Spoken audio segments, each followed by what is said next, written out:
என்னுடைய நண்பர் ஒருத்தர், அவருக்கு ஜாதகத்தில் நம்பிக்கை உண்டு. அவரே ஜோசியமெல்லாம் பார்ப்பார். என்ன சார் இந்த காலத்தில் இதையெல்லாம் நம்பிக்கிட்டு இருக்கீங்களேன்னு கேட்டா, உங்களுக்கு ஒன்றும் தெரியாது சார். இந்த உலகத்தில் ஒவ்வொருத்தரும் அவங்கவுங்க செய்கிற நல்லது கெட்டதுக்கு தகுந்த பலனை அனுபவிச்சே தேரணும்பார். அது மட்டும் இல்லை, ஒருத்தன் செத்துட்டா கூட அவன் செஞ்ச பாவ புண்ணியங்கள் கூடவே போயிட்டுருக்கோம்பார். அது எப்படி கூட போகும் அப்படின்னு குதர்க்கமாக கேட்டால், அதுக்கு அவர் ஒரு கதை சொன்னார். அது ரொம்ப சுவாரஸ்யமாக இருந்தது. ஒரு ஊரில் ஒருத்தர் இருந்தாராம். அவர் ஜோசியம் பார்க்குறதுல ரொம்ப கெட்டிக்காரரு. ஒருத்தருடைய தலைமுடியை மட்டும் அவர்கிட்ட காட்டினா போதும், அதை மட்டும் பார்த்துட்டு அவருடைய ஜாதகத்தையே சொல்லிவிடுவாராம். அப்பேற்பட்ட திறமை. அந்த ஆள் ஒரு சமயம் கன்னியாகுமரி கடற்கரைக்கு போயிருந்துருக்கிறார். அங்கே கரை ஓரமாக ஒரு மண்டை ஓடு கிடந்திருக்கு. அதை எடுத்து பார்த்துருக்கிறார். அந்த மண்டை ஓட்டை வச்சுக்கிட்டே அதோட ஜாதகத்தை அலசியிருக்கிறார். இந்த மண்டை ஓட்டுக்கு உரிய ஆசாமி வாழ்க்கையில் ரொம்ப கஷ்டப்பட்டுருக்கிறான், நிறைய கஷ்டத்தை அனுபவிச்சிருக்கிறான், அது தாங்க முடியாமல் தான் கடலில் விழுந்து தற்கொலை பண்ணிகிட்டு இருக்கான் அப்படிங்கிறத அவர் கணிச்சுட்டார். இருந்தாலும் இந்த மண்டை ஓடு இன்னமும் அனுபவிக்க வேண்டியது பாக்கி இருக்குது அப்படிங்கிறதையும் அவர் உணர்றார். அது சரி, ஒருத்த உயிரோடு இருக்கிற வரைக்கும் தானே நல்லது கெட்டதை அனுபவிக்க முடியும். செத்ததுக்கு அப்புறமும் பாக்கி இருக்குன்னா அதை எப்படி அனுபவிக்கிறது? இந்த மண்டை ஓட்டுக்கு இன்னும் கொஞ்சம் பாக்கி இருக்குது அப்படிங்கிறது அவருக்கு புரிஞ்சதே தவிர அதோட அர்த்தம் என்னங்கிறது அவருக்கு சரியாக விளங்கலை. சரி, இதை இன்னும் கொஞ்சம் விவரமாக ஆராய்ச்சி பண்ணி பார்ப்போம் அப்படின்னு நினச்சிக்கிட்டு அதை தன்னுடைய வீட்டுக்கு எடுத்துகிட்டு போயிட்டார். அந்த மண்டை ஓட்டை ஒரு பொட்டியில் வச்சு பூட்டினார். தன்னுடைய தனி அறையில் அதை பத்திரமா வச்சுக்கிட்டார். தினமும் ராத்திரி ஆனதும் தன்னுடைய மனைவியை பார்த்து, நீ போய் பூஜை அறையில் தனியாக படுத்துக்கோ அப்படின்னு சொல்லிவிட்டு, இவர் தினம் ராத்திரி 12 மணிக்கு பொட்டியை திறந்து பார்ப்பார். மண்டை ஓடு அப்படியே இருந்ததே தவிர இன்னும் கொஞ்சம் பாக்கி இருக்குங்கிறதுக்கு அர்த்தம் அவருக்கு விளங்கலை. அந்த மண்டை ஓட்டுக்கு இன்னும் என்ன பாக்கி இருக்க போகுது? இப்படியே ஒரு 10 நாள் போச்சு. அந்த வீட்டம்மாவுக்கு சந்தேகம் வந்துட்டுது. நம்ம வீட்டுக்காரர் நம்மளை தனியாக ஏன் தூங்க சொல்கிறார் அப்படிங்கிற சந்தேகம். உடனே பக்கத்து வீட்டு அம்மாக்கிட்ட விஷயத்தை சொல்லியிருக்கிறாங்க.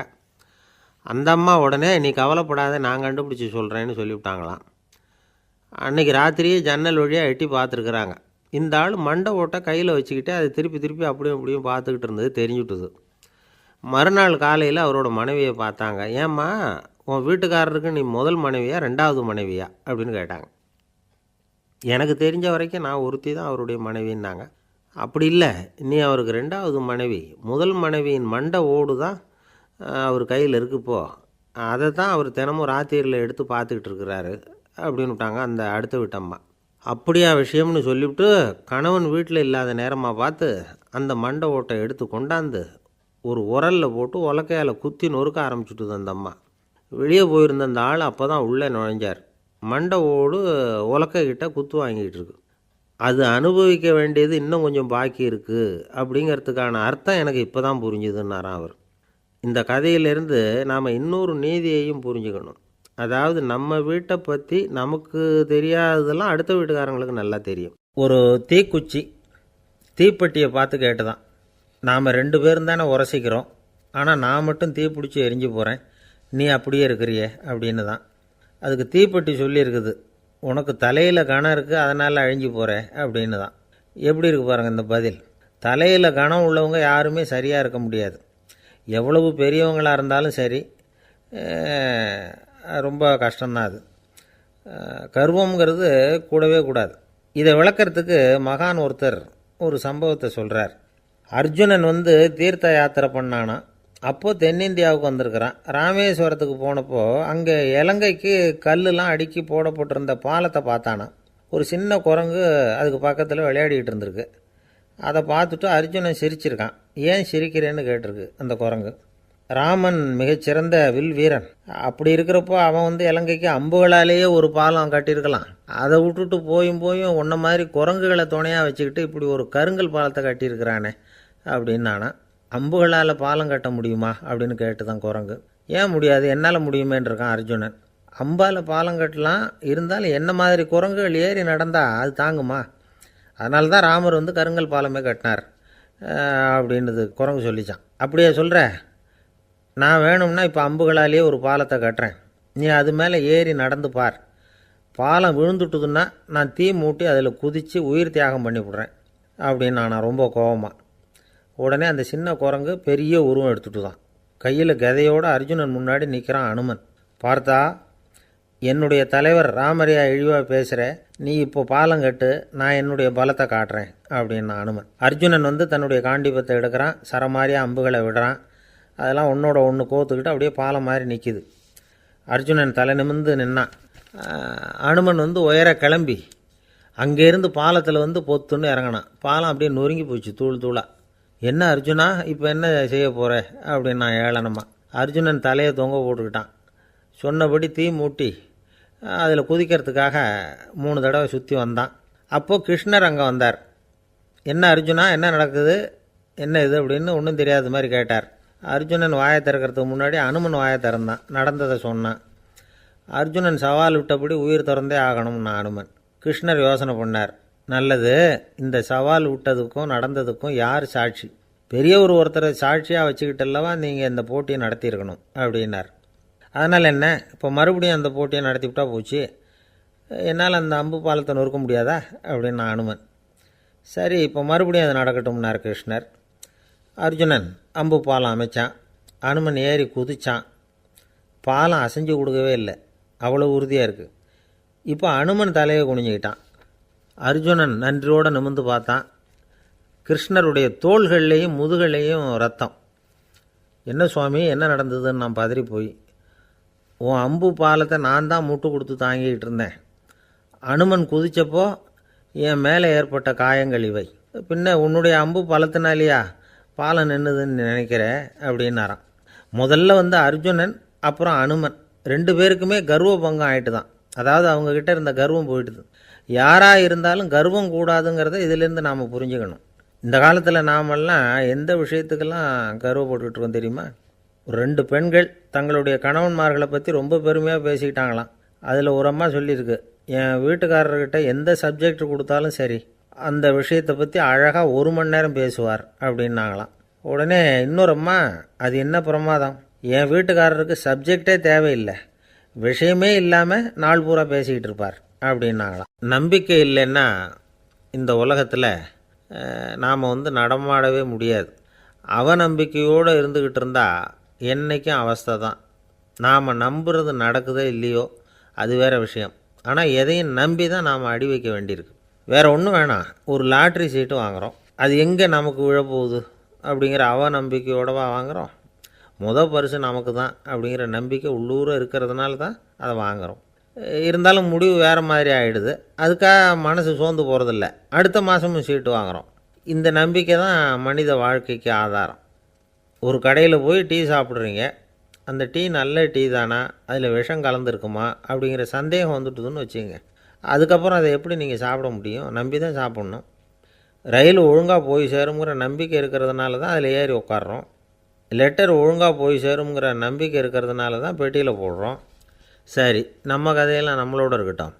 மனித நம்பிக்கை எந்த அளவுக்கு உறுதியாகவும் அறிவுபூர்வமாகவும் இருக்கணுங்கிறதுக்கு அலெக்சாண்டர் வாழ்க்கையில் நடந்த ஒரு சம்பவத்தை உதாரணமாக சொல்லலாம். இந்த உலகத்தையே ஜெயிக்கணும்னு புறப்பட்டார் அலெக்சாண்டர். ஒரு கட்டத்தில் அவர் சிட்னஸ் நதி கரைக்கு சேர்ந்தார். அந்த சமயத்தில் அவருக்கு கடுமையான நோய் வந்துட்டுது. அவர் கூடவே வந்திருந்த கிரேக்க வைத்தியர்கள் என்னென்னமோ முயற்சியெல்லாம் பண்ணி பார்த்தாங்க. இருந்தாலும் அலெக்சாண்டருக்கு வந்திருக்கிறது என்ன நோய்ங்கிறத அவங்களால கண்டுபிடிக்க முடியல.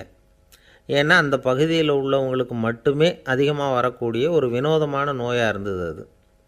ஆனால் அவர் இருக்கிற இடம் எதிரியோட இடம், பாரசீக மன்னனோட ஆளுகைக்கு உட்பட்ட இடம். என்ன பண்ணுறது அப்படின்னு எல்லாரும் யோசனை பண்ணாங்க. பாரசீக மன்னனோட அரண்மனையில் இருக்கிற வைத்தியர் வந்தால் இந்த நோயை குணப்படுத்தி விடுவார் அப்படின்னு சொன்னாங்க. இருந்தாலும் எதிரியோட நாட்டில் இருக்கிற வைத்தியரை கூப்பிட்டு எப்படி நம்பி வைத்தியம் பார்க்க சொல்கிறது அப்படின்னு சொல்லி எல்லோரும் தயங்கினாங்க. ஆனால் அலெக்சாண்டர் தயங்கலை. பரவாயில்ல, அழைச்சிட்டு வாங்கன்னு விட்டார். உடனே அவரை போய் அழைச்சிட்டு வந்துட்டாங்க. அவர் வந்தார். அலெக்சாண்டர் உடம்பை பரிசோதனை பண்ணி பார்த்தார். சரி, இதை குணப்படுத்தி விடலாம், பயப்பட வேண்டியதில்லை. ஆனால் இதுக்கு ஒரு மூலிகை ரசம் தயார் பண்ணி கொடுக்கணும். நான் போய் அதை தயார் பண்ணிவிட்டு 2 நாளில் திரும்பி வந்துடுறேன் அப்படின்னு சொல்லிவிட்டு போனார் அந்த வைத்தியர். அதே மாதிரி 2 நாளில் திரும்பி வந்தார் மூலிகை ரசத்தோட. இதுக்கு இடையில் அலெக்சாண்டரோட தளபதிகளில் ஒருத்தர் ரகசியமாக ஒரு எச்சரிக்கை கடிதம் கொடுத்து அனுப்பியிருக்கிறான். அதை வாங்கி என்ன விஷயம்னு பார்த்தார். இப்போ உங்ககிட்ட வந்திருக்கிற எதிரி நாட்டு வைத்தியரை நம்பாதீங்கோ. அவன் கொண்டுகிட்டு வந்திருக்கிற மூலிகை ரசத்தில் விஷம் கலந்துருக்குது அப்படின்னு அதில் எழுதியிருக்கு. அதை பார்த்தார் அலெக்சாண்டர். இருந்தாலும் கொஞ்சம் கூட அலட்டிக்கலை. வைத்தியர் கொடுத்த மருந்தை வாங்கி கடகடன்னு குடிச்சுட்டார். குடிச்சுட்டு அதுக்கப்புறம் அந்த கடிதத்தில் இருந்த விஷயத்தை அந்த வைத்தியர்கிட்ட சொன்னார். வைத்தியர் திகைச்சு போயிட்டார். தன் மேலே அலெக்சாண்டர் வச்சுருக்கிற நம்பிக்கையை பார்த்து அவருக்கு ரொம்ப வியப்பு. வைத்தியர் உண்மையிலேயே நல்ல மருந்து தான் கொண்டுகிட்டு வந்து கொடுத்துருக்கிறார். அதில் விஷம்லாம் எதுவும் கலக்கலை. அதுக்கப்புறம் அலெக்சாண்டர் அந்த வைத்தியரை பார்த்து சொன்னாராம், நம்பிக்கைங்கிற அச்சாணியை ஆதாரமாக வச்சுக்கிட்டு தான் இந்த உலகம் சுற்றிக்கிட்டு இருக்குது. எனக்கு எதிரியாக இருந்தாலும் பாரசீக மன்னர் ரொம்ப பெரியவர். அப்பேற்பட்ட மன்னருடைய அரண்மனை வைத்தியர் தொழில் நேர்மை இல்லாதவராக இருக்க மாட்டார். அப்படி இருந்தால் அவரை அரண்மனை வைத்தியராக வச்சிருக்கவே மாட்டாங்க அப்படின்னு நம்பினேன். என்னுடைய நம்பிக்கை வீண் போகலை அப்படின்னாராம். இதுதான் மானுட நம்பிக்கைங்கிறது. இந்த காலத்துலேயும் இது மாதிரி இந்த மானுட நம்பிக்கையை ரொம்பவும் சாமர்த்தியமாக கையாளுகிற கெட்டிக்காரங்க சில பேர் இருக்கிறாங்க. இந்த காலத்து குரு, அவருக்கு ஒரு சிஷ்யன். குரு முன்னாடி அந்த சிஷ்யன் ரொம்ப பணிவாக நின்று, குருவே, உங்கள் கையால் விஷத்தை கொடுத்தாலும் அதை வாங்கி மடமடன்னு குடிச்சிருவேன் அப்படின்னா. உன்னுடைய குரு பக்தியை மெச்சினேன் அப்படின்னார் குரு. அதுக்கு அந்த சிஷ்யன், அப்படி இல்லை குருவே, உங்ககிட்ட சிஷ்யனாக இருக்கிறத விட உங்கள் கையால் விஷத்தை வாங்கி குடிச்சு விட்றது ரொம்ப நல்லது, அதனால தான் அப்படி சொன்னேன் அப்படின்னா. ஒரு ஊரில் ஒரு பெரிய ஞானி இருந்தார். அவர் படுக்கையில் இருந்தார். இன்னும் கொஞ்ச நேரம்தான் அவர் இந்த உலகத்தில் இருக்க போகிறார். அவரை சுற்றி ஏகப்பட்ட கூட்டம். ஏற்கனவே அவருடைய உபதேசங்களை கேட்டவங்க பல பேர் அவரை சுற்றி நிற்கிறாங்க. அந்த ஞானி மெதுவாக கண்ணை திறந்து பார்க்குறார். எல்லாரும் அவருடைய கடைசி வார்த்தையை கேட்கறதுக்காக அவளோட காத்துக்கிட்டு இருக்கிறாங்க. அந்த ஞானி மெதுவாக பேச ஆரம்பித்தார். நான் என்னுடைய வாழ்நாள் பூராவும் உங்களுக்கு நிறைய போதனைகள் சொல்லிக்கிட்டு இருக்கிறேன். பேரானந்தம், மகிழ்ச்சி, தியானத்தன்மை, இதை பற்றியெல்லாம் சொல்லியிருக்கிறேன். இப்போ நான் வேறு ஒரு கரைக்கு போய்கிட்டுருக்கிறேன். நான் இனிமேல் இந்த கரையில் இருக்க மாட்டேன். நீங்கள் நான் சொன்னதையெல்லாம் கேட்டீங்க, ஆனால் எதையும் நீங்கள் நடைமுறைப்படுத்தி பார்க்கல. எல்லாம் கேட்டதோடு சரி, அதோடு விட்டுவிட்டீங்க. அப்புறம் அதை தள்ளி போட்டுக்கிட்டே வந்துட்டீங்க. மேலும் அதை தள்ளி போடுறதுல எந்த பிரயோஜனமும் கிடையாது. இப்போ நான் போய்கிட்டு இருக்கிறேன். உங்களில் யாராவது என்னோட வர்றதுக்கு தயாரா அப்படின்னு கேட்டார். அவ்வளவுதான். யாரும் வாயை திறக்கலை. ஒரே மௌனம், சத்தமே இல்லை. ஒருத்தர் பார்த்துக்கிட்டே நிற்கிறாங்க. அந்த கூட்டத்தில் ஒரு ஆள் அந்த ஞானி கூடவே 40 வருஷத்துக்கு மேலே இருந்திருக்கிறான். அவனும் வாயை திறக்காமல் இன்னொருத்தன் முகத்தை பார்த்துக்கிட்டே நிற்கிறான். இந்த சமயத்தில் பின்னாடி நின்றுக்கிட்டு இருந்த ஒருத்தன் கையை தூக்கினான். ஞானி அவனை பார்த்தார். சரி, ஒருத்தனுக்காவது நம்மோட வர்றதுக்கு தைரியம் இருக்குது அப்படின்னு நினச்சார். ஆனால் அந்த ஆள் என்ன சொன்னான் தெரியுமா? ஐயா, நீங்கள் கேட்குறப்போ நான் உடனே எழுந்திருக்கல, கையை மட்டும்தான் தூக்கினேன். என்ன காரணம்னா, நான் எப்படி அடுத்த கரைக்கு சேர்றதுங்கிறத தெரிஞ்சுக்கிறதுக்காக தான். அந்த விவரத்தை மட்டும் இப்போ உங்ககிட்ட இருந்து நான் தெரிஞ்சுக்க ஆசைப்பட்றேன். ஏன்னா இப்போ நான் உங்கள் கூட வர்றதுக்கு தயாராக இல்லை. எவ்வளவோ காரியங்களை நான் இன்னும் இங்கே முடிக்க வேண்டியிருக்குது. வீட்டுக்கு ஒரு விருந்தினர் வந்திருக்கிறார். என்னுடைய இளைய மகனுக்கு கல்யாணம் பண்ணி வைக்கணும். அதனால் இன்றைக்கி உங்கள் கூட வர முடியாது. அது மட்டும் இல்லை, இப்போ உங்கள் கூட அடுத்த கரைக்கு வந்தால் திரும்பி வர முடியாதுன்னு வேறு சொல்கிறீங்க. அதனால் இப்போ நான் வரல. இன்னொரு நாள் நிச்சயமாக நான் வர்றேங்க, உங்களை சந்திக்கிறேன். அதனால் இப்போ நீங்கள் இன்னொரு தடவை எங்களுக்கு விளக்கமாக சொல்லணும். ஏற்கனவே பல தடவை சொல்லியிருக்கிறீங்க. தயவு பண்ணி இப்போ ஒரு தடவை சொன்னீங்கன்னா சௌகரியமாக இருக்கும். அந்த அடுத்த கரையை அடையிறது எப்படி? இப்போ ஒரு தடவை அதை விளக்கமாக சொல்லிட்டிங்கன்னா நல்லா ஞாபகப்படுத்திக்குவேன். அது சரியான சமயம் வர்றப்போ இது எனக்கு உதவியாக இருக்கும் அப்படின்னு நானா. ஆனால் உண்மை என்ன தெரியுமா? அந்த சரியான சமயம் வரவே இல்லை அப்படிங்கிறது தான் உண்மை. இப்படி அந்த கதை முடியும். இந்த கதை அந்த ஒரு ஆளுக்கு மட்டும் இல்லை, கிட்டத்தட்ட எல்லாருக்குமே அது பொருந்தும் அப்படிங்கிறாங்க விவரம் தெரிஞ்சவங்க. எல்லாருமே அந்த சரியான தருணத்துக்காகத்தான் காத்துக்கிட்டு இருக்கிறாங்களாம். அதுக்காக ஜோசியம் பார்க்குறாங்க, கைரேகை பார்க்குறாங்க. நாளைக்கு என்ன நடக்குங்கிற ஆவலில் எல்லாரும் காத்துக்கிட்டு இருக்கிறாங்க. ஆனால் அந்த ஒரு நாள் ஒருபோதும் வரப்போகிறதில்ல. நீங்கள் தள்ளி போடுறதுக்காக பல அர்த்தமில்லாத காரணங்களை தேடுறீங்க அப்படிங்கிறார் ஒரு ஞானி. காத்திருக்கிறதுலேயே நம்ம காலம் ஓடி போயிடுது. ஏன்னா இன்றைக்கி நாம் சிந்திக்கிறது நாளைக்கு நாம் சிந்திக்கிறது இல்லை. ஒவ்வொரு நாளும் ஒவ்வொரு மாதிரி போயிடுது. நாளைக்கு மறுநாளை பற்றியே சிந்திக்கிறோம். இப்படியே அது பாட்டுக்கு போயிடும். கரையை தொட்டு பார்க்குறது எப்போ? இதுதான் கேள்வி.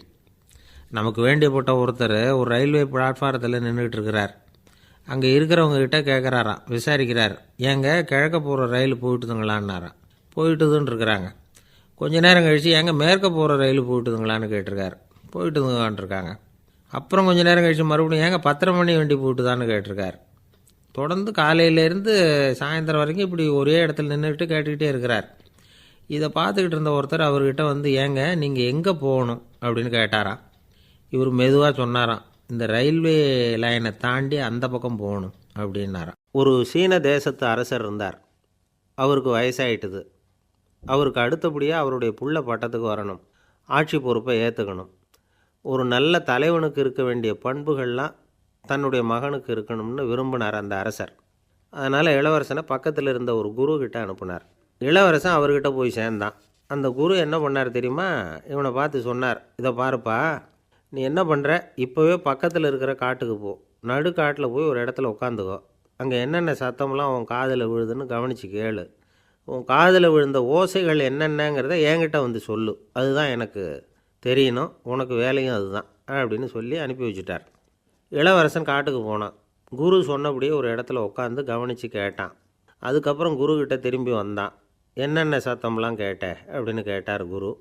குருவே, காட்டில் நான் பறவைகள் சத்தம்லாம் கேட்டேன், மிருகங்களின் ஓசையையும் கேட்டேன், இதை தவிர இடி மின்னல் மழை இதுகளோட சத்தத்தையும் கேட்டேன் அப்படின்னா.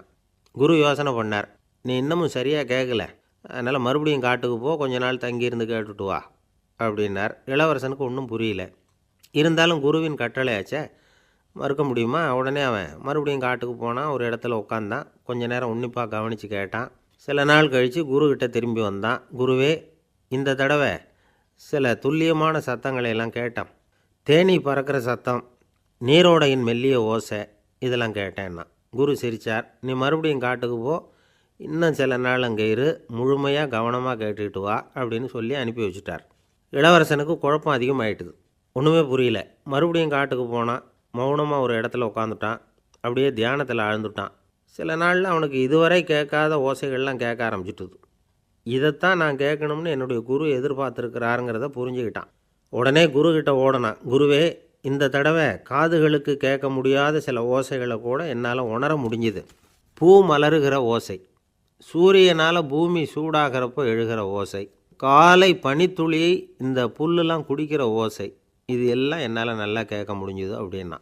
குருவுக்கு இப்போ தான் திருப்தி ஏற்பட்டு தான். இளவரசனை பார்த்து சொன்னார், இதை பாருப்பா, இப்போ தான் நாட்டை ஆளுகிற தகுதி உனக்கு வந்திருக்குது அப்படின்னு சொல்லி அதுக்கு விளக்கமும் கொடுத்தாராம். எந்த அரசன் தன்னுடைய மக்களின் இதயம் பேசுகிற மௌன மொழியை, மௌன வார்த்தைகளை கேட்குறானோ அவன்தான் ஆள தகுதி உள்ளவன். எந்த அரசன் தன்னுடைய மக்களின் உணர்ச்சிகளை உண்மையாக உணர்றானோ அவன்தான் முதன்மையான அரசன். போலி வார்த்தைகளை மட்டும் கேட்டுட்டு பல மௌன ராகங்களை காதில் வாங்கிக்காதவன் அரசனே இல்லை. எந்த நாட்டில் எப்போ ஒரு அரசன் தன்னுடைய மக்களின் உணர்ச்சிகளை கேட்க மறுக்கிறானோ அன்னையிலேருந்தே அந்த நாடு அழிய தொடங்குது அப்படின்னு அர்த்தம். இதுதான் அந்த குரு இளவரசனுக்கு போதித்தது. வாயால் பேசுகிறத மட்டும் கேட்டு ஏமாறக்கூடாது, உணர்ச்சிகளையும் கேட்குறதுல தான் மனப்பக்குவம் உண்டாகும். மக்கள் உணர்ச்சிகளை புரிந்து கொள்ளாத அரசர்கள் நீடிச்சிருக்க முடியாது. அது மாதிரி நாடுகளில் அடிக்கடி குழப்பம் தான் உண்டாகும். அப்படி இருந்தால் அடிக்கடி ஆட்சி மாறிக்கிட்டு இருக்கும். அப்படிப்பட்ட ஒரு தேசம், அங்கே ஒரு சிறைச்சாலையில் 3 கைதிகள் பேசிக்கிட்டு இருந்தாங்க. ஒருத்தன் சொன்னான், நான் இந்த நாட்டு ராஜாவை எதிர்த்து பேசிக்கிட்டு இருந்தேன், அதனால் என்னை பிடிச்சி கொண்டாந்து இங்கே போட்டுட்டாங்க அப்படின்னா ஒருத்தன். இன்னொருத்தன் சொன்னான், நான் இந்த நாட்டு ராஜாவை ஆதரித்து பேசிக்கிட்டு இருந்தேன், அதனால் என்னை பிடிச்சி கொண்டாந்து இங்கே தள்ளிவிட்டாங்க அப்படின்னா. அது சரி, நீ என்ன தப்பு பண்ண அப்படின்னு சொல்லி 3வது ஆளை பார்த்து இவங்க கேட்டாங்க. அதுக்கு அந்த ஆள் சொல்கிறான், நான் தான் இந்த நாட்டு ராஜா அப்படின்னானா. ஒரு ஆசாமி வேகமாக ஓடிக்கிட்டு இருந்தான். ஏன் இப்படி ஓடுறேன்னு கேட்டார் இன்னொருத்தர். அங்கே ஒரு ஆள் அடிபட்டு கிடக்கிறான், அதை பார்த்தேன், உடனே ஓடுறேன்னா. எங்கேன்னு கேட்டார். ஆஸ்பத்திரிக்குன்னா. ஒரு ஆள் அடிபட்டு கிடக்கிறத பார்த்தா உடனடியாக நாம் செய்ய வேண்டியது முதல் உதவி, அதுக்கப்புறம் தான் ஆஸ்பத்திரி. இன்றைக்கி விபத்துங்கிறது சர்வசாதாரணமாக நடந்துக்கிட்டு இருக்குது. வாகன விபத்து, வெடிகுண்டு விபத்து, தீ விபத்து, கட்டடம் சரியறது, பூகம்பம், இப்படி நிறைய நடக்குது. ஒரு விபத்தை பார்த்துட்டா நம்மளில் பல பேர் நமக்கு என்னத்துக்கு வம்புன்னு ஒதுங்கி போயிடுறதும் உண்டு. சில பேர் துணிஞ்சு கிட்ட போய் உதவி செய்கிறதும் உண்டு. அப்படி உதவி செய்ய நினைக்கிறவங்களுக்கு உபயோகப்படுற தகவல் இது. விபத்தில் காயமடைஞ்சவங்களை 3 பிரிவாக பிரிக்கலாமா. முதல் வகை கொஞ்சம் சீரியஸானது, உயிருக்கு உடனே ஆபத்து தரக்கூடியது. மூளை காயம், முகம், கழுத்து காயங்கள், இருதயம், நுரையீரல் காயங்கள், வயத்தில் உள்ளுறுப்பு காயங்கள், அதிகப்படியான இரத்தப்போக்கு, இதனால எல்லாம் பாதிக்கப்பட்டிருந்தால் அது முதல் வகை. அப்படின்னு நாமளே மனசுக்குள்ளே முடிவு பண்ணிக்கணும். இவங்களுக்கெல்லாம் உடனடியாக முதல் உதவி கொடுக்கணும். தாமதப்படுத்தாமல் ஆஸ்பத்திரிக்கு கொண்டுகிட்டு போயிடணும். இப்படி கொஞ்சம் எச்சரிக்கையாக நடந்துக்கிட்டால் அவங்களில் பல பேரை காப்பாற்றி போடலாம். ரெண்டாவது வகை எப்படின்னா, முதல் உதவி விரைவாக கிடைச்சா உயிர் பிழைக்கக்கூடிய மார்பு காயங்கள், கைகால் எலும்பு முறிவு, இடுப்பு முதுகெலும்பு காயம், சீரான இரத்த சேதம், இப்படிப்பட்டவங்களை ரெண்டாவது வகையாக பிரிக்கணும். ஆபத்தில்லாத சிராய்ப்புகள், சிறு காயங்கள், இரத்த உறைவுகள், இதனால் பாதிக்கப்படுறவங்க மூணாவது வகை. ஒருத்தர் தலையில் அடிபட்டு நினைவு விழுந்துட்டார்னு வச்சுங்க, அவருக்கு வாந்தி வர்றதுனால புறையேறி மூச்சு அடைப்பு உண்டாகும். இப்படி ஆகாமல் இருக்கிறதுக்காக தலையை ஒரு பக்கமாக சாய்ச்சி வைக்கலாம். நாடி துடிப்பையும் இதய துடிப்பையும் தொட்டு பார்க்கணும். அது குறைஞ்சிருந்தாலும் சரி, நின்று இருந்தாலும் சரி, அவர் மார்பை நிமிஷத்துக்கு 80 தடவை உள்ளங்கையால் அழுத்தி இதய துடிப்பை மீட்கிறதுக்கு உதவி பண்ணணும். கழுத்தில் காயம்பட்டாலும் ஆபத்து அதிகம். கழுத்துக்கு அடியில் ஒரு துண்டை மடித்து வைக்கலாம். 2 பக்கமும் சின்ன தலையணை அல்லது துணி மடிப்புகளை வச்சு கழுத்தை அதிகமாக அசையாமல் பார்த்துக்கலாம். முதுகெலும்பு முறிஞ்சிருக்குமோ அப்படிங்கிற சந்தேகம் இருந்ததுன்னா அவரை அதிகமாக அசைய விடக்கூடாது. அதிகமாக அசைஞ்சால் தண்டு இடத்துல பாதிப்பு ஏற்பட்டு கை கால் விளங்காமல் போயிடும். அவரை ஒரு கனமான போர்வை இல்லைன்னா பாயில் படுக்க வச்சு 4 பேர் மெதுவாக தூக்கி மருத்துவ உதவிக்கு அனுப்பி வைக்கலாம். கையெலும்பு முறிஞ்சிருந்தால் முறிஞ்ச பாகத்தை உடம்போடு சேர்த்து அசையாமல் கட்டி போடலாம். கால் எலும்பு முறிஞ்சிருந்தால் மற்ற காலோடு சேர்த்து கட்டி போடலாம். முறிஞ்ச பாகம் தொங்காமல் பார்த்துக்கணும். அப்போ தான் வீக்கம் உண்டாகாமல் இருக்கும். வெட்டு காயம், குண்டடிப்பட்ட காயம், இதிலெல்லாம் ரத்தப்போக்கு அதிகமாக இருக்கும். ரத்தம் வெளியேற ஆபத்து அதிகம். சுத்தமான துணியை பல மடிப்புகளை மடித்து காயத்தின் மேலே வச்சு அழுத்தமாக ஒரு 10 நிமிஷம் பிடிச்சிக்கணும். ரத்தம் நின்ன உடனே காயத்துக்கு கட்டு போடலாம். சில சமயம் காயம்பட்ட பாகத்தை உயரமாக தூக்கி பிடிச்சிக்கிட்டா தான் ரத்த கசிவு நிற்கும். இந்த விவரங்களையெல்லாம் கொஞ்சம் மனசில் வாங்கி வச்சுக்கிட்டோம்னா சமயத்தில் உதவும். ஏன்னா இந்த காலத்தில் விபத்து எந்த ரூபத்தில் எப்போ வரும்னு யூகிக்கவே முடியல. நண்பர் ஒருத்தர் சொன்னார், நேற்றுக்கு பாருங்கள் சார், என் கண்ணு முன்னாடியே ஒரு சின்ன விபத்து நடந்ததுன்னார். என்னன்னு விசாரித்தோம். ஒரு பஸ்ஸில் வந்துக்கிட்டு இருந்தேன். அந்த பஸ்ஸில் பின்பக்கம் படி ஓரமாக நின்றுக்கிட்டு இருந்த ஒருத்தர் ரோட்டில் விழுந்துட்டார். டிரைவர் அதை கவனிக்கலை, நிறுத்தாமல் அவர் பாட்டுக்கு போகிறாருன்னார். கண்டக்டர் உடனே விசில் கொடுத்து பஸ்ஸை நிறுத்த வேண்டியது தானே அப்படின்னோம். அதுதான் சார் முடியாமல் போச்சுன்னார் அவர். ஏன்னு கேட்டாங்க. தவறி கீழே விழுந்ததே அந்த கண்டக்டர் தான் சார் அப்படிங்கிறார். ஒரு நண்பர், அவர்கிட்ட பேசிக்கிட்டு இருந்தேன். மனித உறவுகள் பற்றி அவர் சொல்லிகிட்டு இருந்தார்.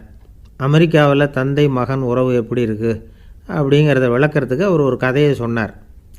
ஒரு அப்பா பகல் பூராவும் அலுவலகத்தில் வேலை, ஓடி ஆடி உழைச்சிக்கிட்டு களைச்சி போய் ராத்திரி 10 மணிக்கு மேலே வீடு திரும்பினான். வீட்டு வாசலில் அவரோட மகன் காத்துக்கிட்டு இருக்கிறான். இன்னமும் தூங்கலை. அப்பாவை வாசல்லையே தடுத்து நிறுத்தி, அப்பா உனக்கு சம்பளம் எவ்வளவு அப்படின்னு கேட்குறான். ஏற்கனவே ஆஃபீஸு பிரச்சனைகளால் அலுத்து போய் திரும்புகிற அப்பாவுக்கு கோவம் வந்துடுது. என்னடா இப்படிலாம் கேளுன்னு உங்கள் அம்மா உனக்கு சொல்லி கொடுத்தாளா அப்படின்னு சொல்லிவிட்டு உள்ளே போய் சட்டையை கட்டி மாட்டிவிட்டு குளிச்சுவிட்டு மறுபடியும் வெளியில் உடையை மாற்றுகிற சமயம் அப்போ மறுபடியும் மகன் உள்ளே நிற்கிறான் அவர் முன்னாடியே. அப்பா உனக்கு எவ்வளவு சம்பளங்கிறான் மறுபடியும். அப்பாவுக்கு எரிச்சல் அதிகமாகிட்டுது. மணிக்கு $20 போதுமா அப்படின்னார். அப்படின்னா எனக்கு ஒரு $10 தர முடியுமான்னா மகன்.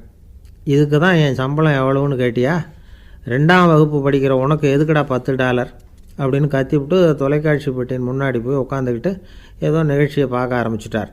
கொஞ்ச நேரம் கழித்து மறுபடியும் மகன் நிற்கிறான். அப்பா ப்ளீஸ் எனக்கு ஒரு $10 கொடுக்க முடியுமா? மகனுடைய கண்களில் கண்ணீர். என்னடா அவன் கண்ணீரை காட்டி காரியம் சாதிக்கலாம்னு பார்க்குறியா? ஒரு காசு கூட கொடுக்க மாட்டான் போ அப்படின்னு விரட்டி விட்டான். மகன் கண்ணீரை தொடச்சிக்கிட்டே கண்ணை தொடச்சிக்கிட்டு பேசாமல் போய் படுத்துக்கிட்டானான். கொஞ்ச நேரம் ஆச்சு. அப்பாவோட கோபம் கொஞ்சம் கொஞ்சமாக குறைஞ்சிது. பிள்ளைகிட்ட கோபமாக கத்துனது தப்பு தாங்கிறது புரிஞ்சுது அவனுக்கு. எழுந்திரிச்சு போனான், படுக்கை இறக்கி போனான். மகனை பார்த்தான். அவன் தலையணையை கட்டி பிடிச்சிக்கிட்டு அழுதுகிட்டு இருக்கிறான். அவனை மெல்ல நெருங்கி அவங்ககிட்ட எதமாக பேசுகிறதுக்கு ஆரம்பித்தானான். எதுக்குடா உனக்கு $10 பள்ளிக்கூடத்தில் கேட்டாங்களா அப்படின்னு கேட்டானான். மகன் சொல்லியிருக்கான், இல்லை டாடி, உனக்கு 1 மணி நேரம் சம்பளம் $20ன்னு சொன்னேன். நீ ஏற்கனவே எனக்கு கொடுத்த பாக்கெட் மணி $10 என்கிட்ட இருக்குது. இப்போ நீ இன்னொரு $10 கொடுத்தீங்கன்னா அதையும் சேர்த்து $20 ஆகிடும். அந்த $20 நான் உனக்கு கொடுத்துருவேன். அப்படி கொடுத்தா நீ என் கூட 1 மணி நேரம் செலவழிப்ப இல்லையா? அதுக்காக தான் $10 கேட்டேன் அப்படின்னு சொன்னானான். அந்த அப்பா கண்ணு கலங்கி போச்சான். ஆதரவோடு தன்னுடைய மகனை கட்டி பிடிச்சி அழ ஆரம்பிச்சிட்டாராம். இதுதான் நண்பர் சொன்ன கதை.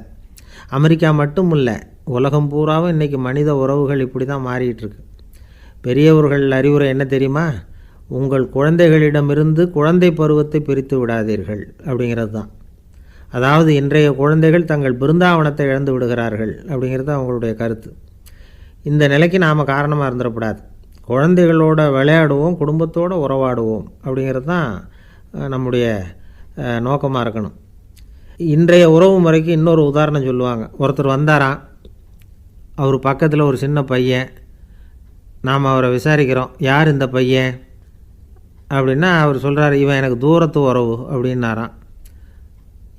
இந்த தூரத்து உறவுன்னா எப்படின்னு இருக்கான். இதுக்கு அவன் சொல்லியிருக்கிறான், இவன் எங்கள் அப்பாவுக்கு 8வது புள்ள அப்படின்னானான். ஒரு அம்மா தெருவில் உட்காந்து என்னத்தையோ தேடிட்டு இருக்கிறாங்க. அந்த அம்மா ஒரு சூஃபி ஞானி. அவங்க பேர் என்னென்னா ரபியா அல் அடாவியா. அந்த அம்மாவுக்கு கண் கூட தெளிவாக தெரியாது. அந்த பக்கமாக வந்த சில பேர் இவங்களுக்கு உதவி செய்கிறதுக்காக வந்தாங்க. என்ன தேடிட்டு இருக்கிறீங்க அப்படின்னு கேட்டாங்க. இதுக்கு அந்த அம்மா, அந்த கேள்வி அவ்வளோ முக்கியத்துவம் இல்லை, நான் தேடிட்டு இருக்கிறேன், உங்களால் முடிஞ்சால் எனக்கு உதவி பண்ணலாம் அப்படின்னாங்களாம். உதவி செய்ய வந்தவங்களுக்கு ஆச்சரியம்.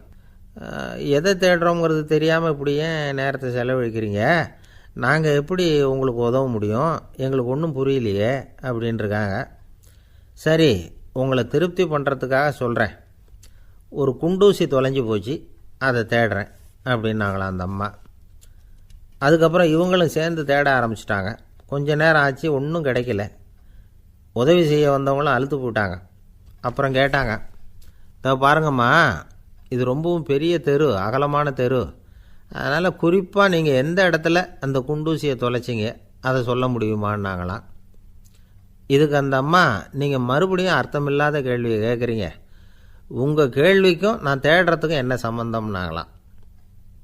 இதை கேட்டதும் அவங்க ஒரு மாதிரி ஆகிட்டாங்க. என்னம்மா நீங்கள் பைத்தியம் மாதிரி பேசுகிறீங்க அப்படின்னாங்களாம். சரி, உங்களை மறுபடியும் திருப்திப்படுத்துறதுக்காக சொல்கிறேன், அதை நான் எங்கள் வீட்டில் தொலைச்சுட்டேன் அப்படின்னாங்களாம். அப்புறம் எதுக்காக இங்கே தேடிட்டுருக்குறீங்க அப்படின்னு கேட்டிருக்காங்க. ஏன்னா இங்கே தான் வெளிச்சம் அதிகமாக இருக்குது, அங்கே வீட்டுக்குள்ளே இருட்டாக இருக்குது, அதனால் இங்கே தேடுறேன், வெளிச்சம் உள்ள இடத்துல தானே தேட முடியும் அப்படின்னாங்களாம் அந்த ஞானி. இந்த கதைக்கு என்ன அர்த்தங்கிறத பெரியவங்க சொல்கிறாங்க. அதாவது இந்த தேடுதல்ங்கிறது ஒரு வியாதி. அது நம்ம சதா அலைய வைக்கும், பைத்தியமாக மாற்றுறதுக்கு முயற்சி பண்ணோம்.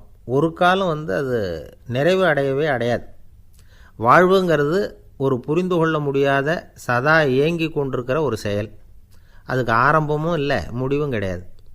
எதையோ தேடணும் அப்படிங்கிற உந்துதல் நமக்குள்ளே இருக்கும், ஆனால் குறிப்பாக எதை தேடிட்டு இருக்கிறோம் அப்படிங்கிறது புரியாது. அப்படி ஏதாவது ஒன்றை தேடி அடைஞ்சிட்றோம்னு வச்சுக்கோங்க, உடனே ஒரு அதிருப்தி வந்துடும். அதனால் வாழ்க்கைங்கிறது சலிப்பு நிறைந்தது அப்படிங்கிற எண்ணத்தை உண்டாக்கிக்கிறோம்.